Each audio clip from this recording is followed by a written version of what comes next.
দীর্ঘদিনের রক্তক্ষয়ী যুদ্ধ এবং কূটনীতিক টানাপোড়েনের পর অবশেষে বৈঠকে বসতে যাচ্ছেন রুশ প্রেসিডেন্ট ভ্লাদিমির পুতিন এবং ইউক্রেনের প্রেসিডেন্ট ভ্লাদিমির জেলেনস্কি। আসন্ন 2 সপ্তাহের মধ্যেই অনুষ্ঠিত হবে এই বহুল আলোচিত বৈঠক। হোয়াইট হাউসে আয়োজিত যৌথ এক আলোচনায় এই সিদ্ধান্তে পৌঁছান দুই দেশের নেতারা। বৈঠকে উপস্থিত ছিলেন ইউক্রেন সহ ইউরোপের বিভিন্ন দেশের শীর্ষ নেতারা। আলোচনার এক পর্যায়ে মার্কিন প্রেসিডেন্ট ডোনাল্ড ট্রাম্প সরাসরি পুতিনের সঙ্গে ফোনে কথা বলেন।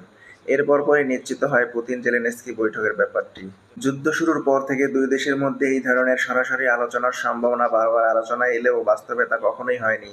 ফলে এই ঘোষণা আন্তর্জাতিক অঙ্গনে নতুন করে আশার আলো দেখাচ্ছে। কূটনীতিক মহলের একাংশ মনে করছে আলোচনার এই অগ্রগতি রাশিয়ার জন্য বড় ধরনের সাফল্য হতে পারে। কারণ যুদ্ধবিরতির সিদ্ধান্তে যদি ইউক্রেন নরম অবস্থান নেয় তবে তা সরাসরি রাশিয়ার কূটনীতিক বিজয় হিসেবে বিবেচিত হবে।